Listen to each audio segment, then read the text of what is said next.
पूजा पाठ, कर्मकांड, ज्योतिष सीखने एवं सनातन धर्म से संबंधित वास्तु शास्त्र, जंत्र मंत्र, तंत्र, शास्त्रोक्त ज्ञान प्राप्त करने के लिए जुड़े हमारे इस चैनल से। नमस्कार मित्रों, बहुत बहुत स्वागत है आपका हमारे इस ज्योतिष शिक्षा के पाठ्यक्रम में, जिस पर निरंतर आप अपनी पूर्ण श्रद्धा और विश्वास से इस साधना को, इस प्रयोग को, इन विधियों को सीख रहे हैं। और हमारा ये विश्वास है कि यदि आपने अपने जीवन में इन सूत्रों को अपनाया तो निश्चित रूप से आपका ज्ञान, आपका विवेक जागृत होगा। आज इसी तरह का एक ऐसा दिव्य प्रयोग लेकर के आए हैं कि यदि आप इस प्रयोग को अपने जीवन में ग्रहण कर लेते हैं, साधना में सफल हो जाते हैं, तो आपको कम शिक्षा में, कम योग्यता में सब चीज़ें स्वप्न में भगवती पांचांगुली माता स्वयं बताएगी। यदि आपने 1 वर्ष तक इस साधना को निरंतर किया, यह साबर मंत्र है, इस पर किसी तरह का कोई न्यास, कोई विनियोग, कोई संकल्प, कोई बाध्यता नहीं है।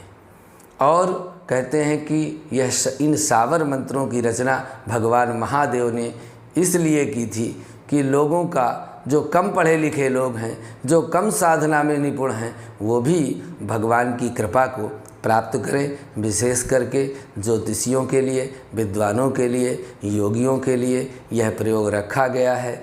यदि वह ज्योतिष अध्ययन कर रहे हैं, किसी का भविष्य बताना है, तो भगवती पांचांगुली की साधना सदैव से, सनातन से हजारों लाखों लोगों ने इस साधना से अपने जीवन को सफल कर रखा है। होने वाली भविष्य की घटनाएं आपको स्वप्न में भगवती पंचांगुली बताती हैं। यह दुर्लभ प्रयोग बहुत समय से बहुत लोगों के द्वारा बताया गया, लेकिन इसकी विधि इतनी जटिल थी कि लोग करने में समर्थ नहीं थे। आज बिल्कुल सरल विधि से हम आपके समक्ष इस प्रयोग को लाए हैं। भगवती पांचांगुली का चित्र आपको हमारे इस वीडियो में मिलेगा। उस चित्र की कॉपी लेकर के एक लकड़ी के काष्ठ में लाल वस्त्र बिछा करके इस चित्र को स्थापित कर देना है और अपने गुरु जी का स्मरण करना है।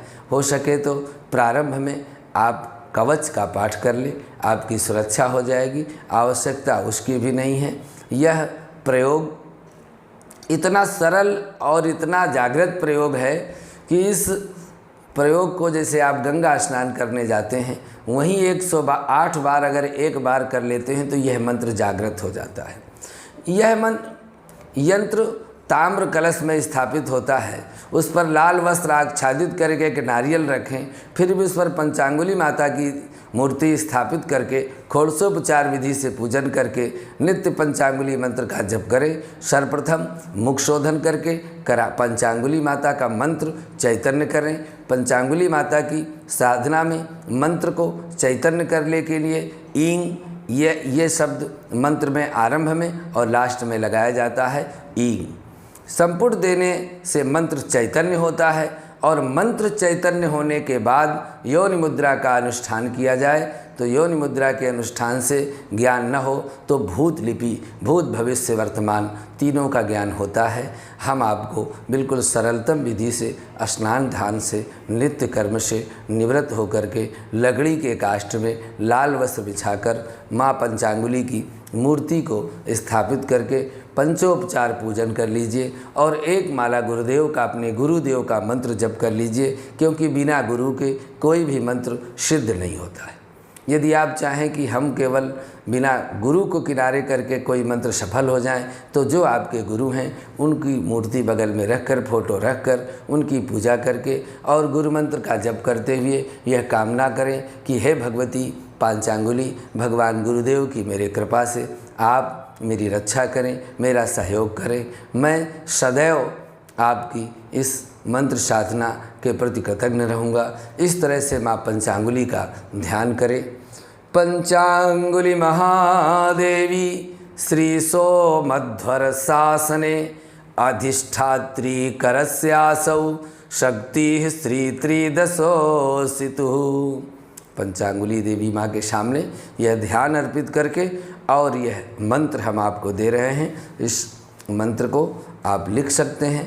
ओम नमो पंचांगुले परशरी माता मयंगल वसीकरणी लोहमय दंडमणिनी 64 काम विहंडिनी रण मध्य राउल मध्य शत्रु मध्य दीपान मध्य भूत मध्य प्रेत मध्य पिशाच मध्य झोटिक मध्य डाकिनी मध्य शंखिनी मध्य यक्षिणी मध्य दोषणी मध्य गुणि मध्य गारुणी मध्य बिनारी मध्य दोष मध्य दोषरण मध्य दुष्ट मध्य घोर कष्ट मुझ ऊपर बुरो जो कोई करे करावे जड़े जड़ावे चिंते चिंतावे तस्माथे श्री माता पंचांगुली देवी ताणो वज्र निर्घार पड़े।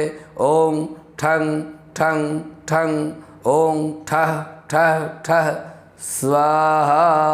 इस तरह से माता पंचांगुली देवी का यह मंत्र प्रयोग आपके लिए नित्य साधना करके 9 दिन की आप इस पंचांगुली माता के मंत्र को 21 बार रोज़ अपने नित्य कर्म पूजा के बाद आप जप सकते हैं। साधना सिद्धि आपको थोड़े ही समय में प्रकट रूप से दिखाई देने लगेगी। बस एक अच्छे भविष्य वक्ता बनने के लिए साधक में जितनी उज्ज्वला पवित्रता रहेगी उसी के अनुसार उनको फल मिलेगा। यदि आप झूठ बोलेंगे, अपवित्र रहेंगे तो आपको इसका कम लाभ मिलेगा। लेकिन यदि सात्विक रहन सहन है, हमेशा सत्य का आचरण करते हैं, अच्छे साधक हैं, पवित्रता से रहते हैं, तो माँ निश्चित रूप से सदैव आपका मार्गदर्शन करती रहेगी। अधिक जानकारी के लिए आप हमारे इस चैनल को सब्सक्राइब करते हुए कमेंट बॉक्स से आप इसके विषय में और विस्तार से जान सकते हैं। आज के लिए बस इतना ही। नमस्कार।